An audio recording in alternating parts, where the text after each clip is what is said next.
Hey guys, Jeeps here, and welcome back to AtnaGaming and to the first ever, at long last, top 5 favorite games of the year list. Now, to start, I do not mean the top 5 best games of the year. That is not what this list is. This list is solely the 5 games I enjoyed the most this year. There are 3 criteria. 1, have to be a PC game. Just for ease of it, this is specifically PC games. No console games. That is not to say I don't like console games. I like quite a few console games. But we're not talking about those, so you're not going to see Xenoblade Chronicles on this list. That's pretty much what I'm saying. I actually still haven't even played Xenoblade Chronicles, because it's a huge game. I don't have that kind of time yet. We'll get to it. I've heard it's really good. I'm sure there's some other good, like, PS4 games and stuff, too. But, hey, my Nintendo bias has been made clear in the past. You know it. You know it. I'm still here. I'm still that. Yeah, okay, criteria number 2. The only other criteria is this is games I enjoyed this year. This does not mean the best games. It does not even mean they have to be good games. Just that I enjoyed them. I will be going into details as to why. I will probably critique them that little bit as I talk about them. But that's all it means. They're the games I enjoyed the most this year. Which brings us to criteria number 3. They have to have come out in 2015. If they haven't actually released in 2015, they don't count. That's it. I also have to have played them this year, though I guess that kind of goes without saying. You know what I mean. Let's get to it, shall we?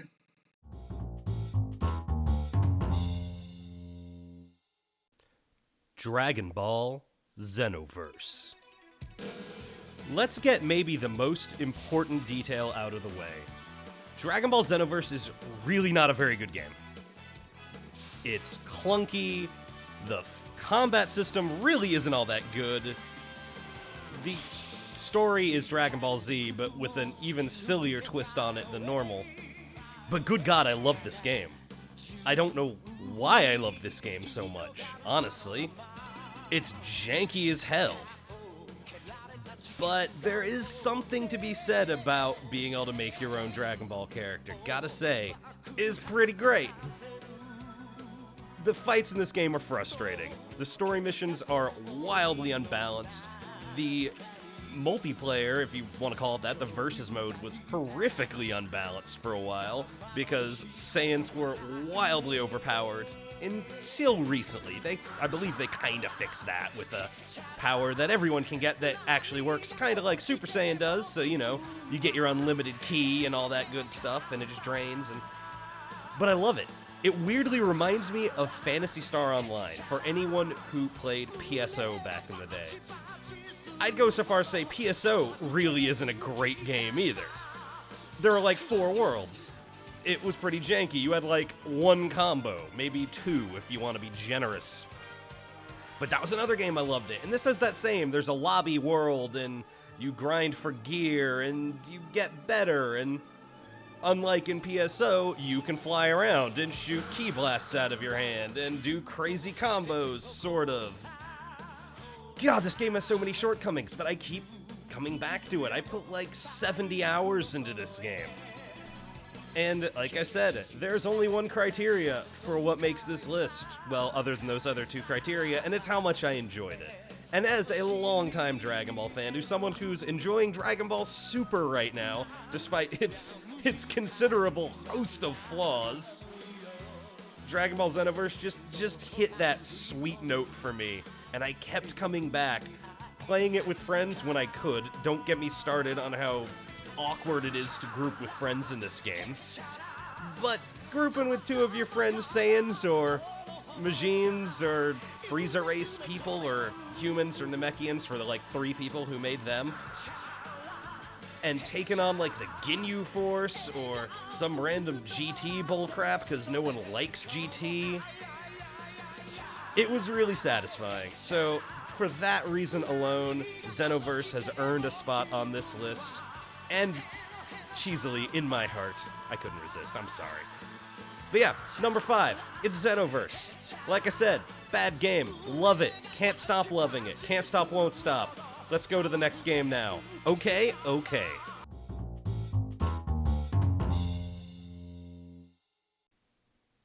Rocket League. Man, where even to start with this game? I love Rocket League, and unlike Xenoverse, I think Rocket League is a fantastic game. The only reason it's not higher on this list is, frankly, I suck at it.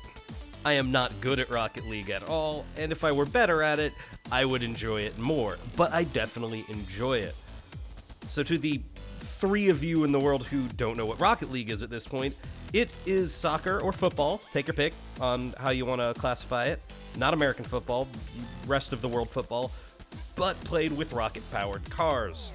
It has 1v1 mode, 2v2, 3v3, and 4v4. 3v3 is kind of the standard, let's say, competitive mode, but they're all pretty fun. Plus, there's a bunch of other mutators and modifiers and stuff like that, and the only goal is quite literally to hit the ball into the goal with your car, which it's very physics-based. There's lots of flips and jumps, and like I said, you have rockets.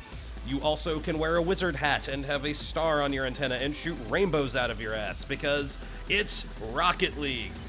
This game has a very high skill ceiling because it is entirely based on your skill and how well you and your teammates can work together.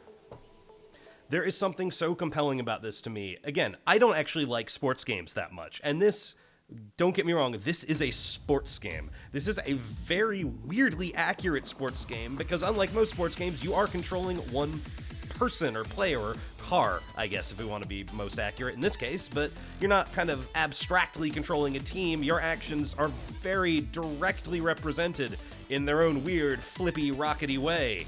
It's great. But what I do love are sports games, getting back to this point, that are weird, that have weird twists on them. Just a little bit of a different theme on a sports game will make me love it. Racing games are the same way, and while this isn't a racing game, it's in crazy jet-powered, maybe remote-controlled, maybe not cars. They're really not clear on that at all, but there is something compelling about Rocket League. It is really fun to come back to. The skill ceiling is really high. The basics are easy to get a hold of, and you will get wrecked a lot. But that moment when you smash that ball into the goal and it explodes and you are sent flying and you're just yelling, "Nice shot," over the thing. Oh, it is a beautiful time. It is an experience that I have not had in any other game this year, or really in any other multiplayer game in quite some time. I love Rocket League. I think this game has got some crazy legs for a game that doesn't have anyone with legs in it. And I think it's going to keep going. This is definitely a game I will keep coming back to, and I still keep coming back to again and again. And you'll be playing that streak of games, and you'll just be like, one more game, just one more match. I can't leave on that loss. We got to get one more match. Or, that was such a good win. Let's see if we can get one more. That is Rocket League. That is enjoyable. I love this game.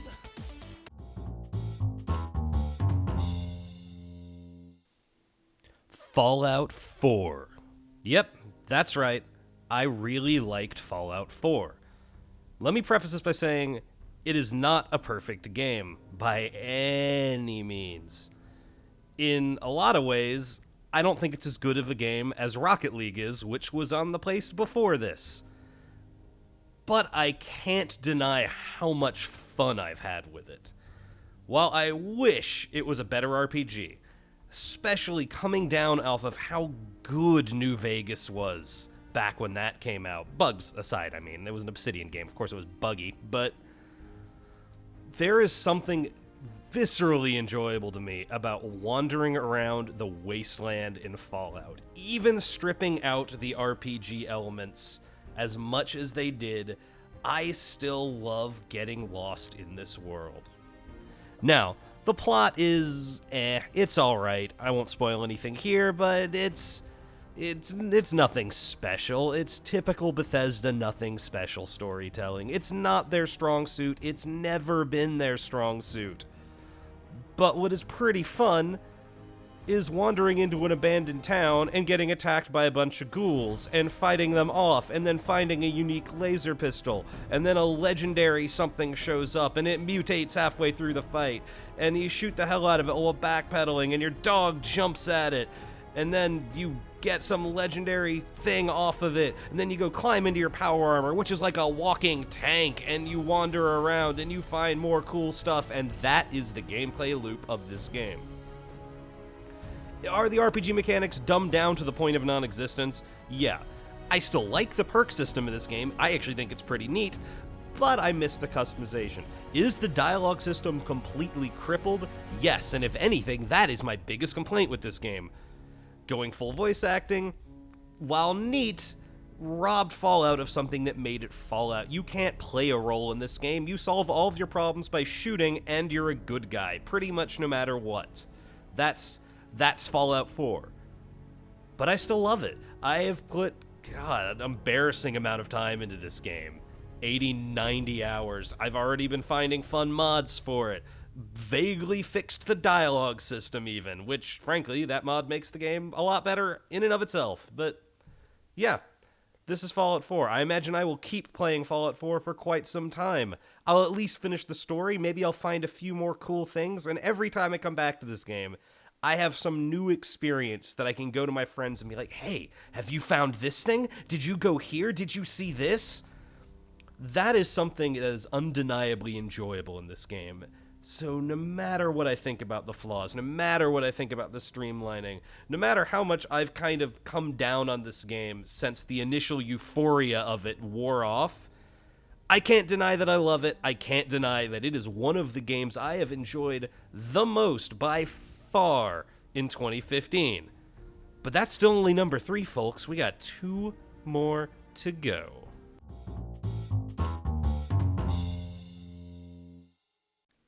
Undertale. Oh my god, what can I say about Undertale that hasn't already been said? I adore this game. It might actually be one of my favorite games of all time. Putting it up in the pantheon of Final Fantasy VI, Chrono Trigger, the next game that's going to be on this list, and Link to the Past, stuff like that. I have not been able to stop thinking about this game since I finished playing it. I only got around to finally playing it maybe 2 weeks ago. I've not been able to bring myself to do a genocide run. Will eventually, maybe. I don't know. I don't know if I want to. There's only one reason I want to, and I'm not going into any details because I refuse to spoil anything about this game. Back to talking about Undertale properly. Okay, if you don't know what Undertale is, it is a retro-inspired, JRPG-inspired type game, very much in the vein of Earthbound.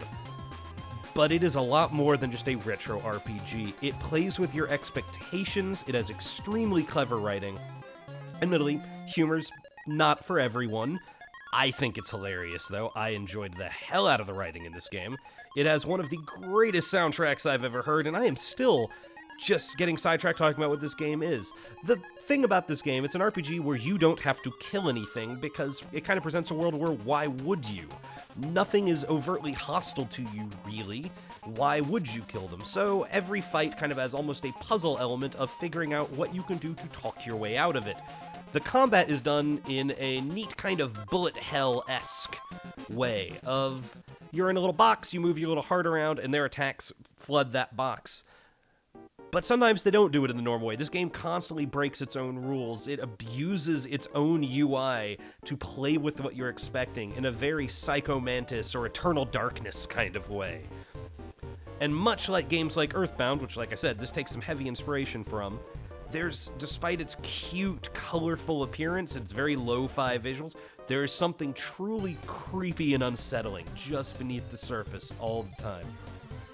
There is so much hidden lore and hidden stuff in this game that it makes it worth coming back to over and over again, despite only being a 6 to 8 hour long game. Despite the fact that there really is only one true ending to this game, but there are a host of variants on the main ending. And for those with a little bit of willingness to go a little over a line, there's even an ending where, well, I won't spoil it, but the genocide run.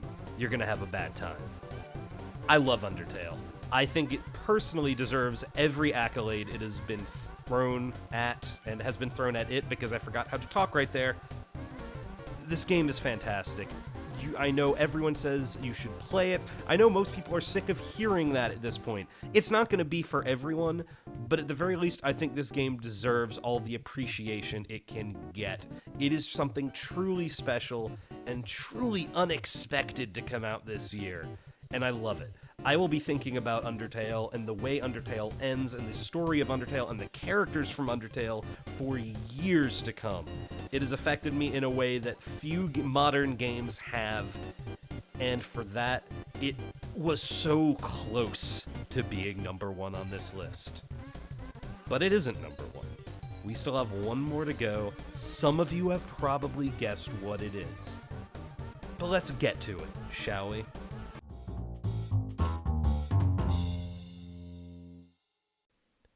The Witcher 3: The Wild Hunt.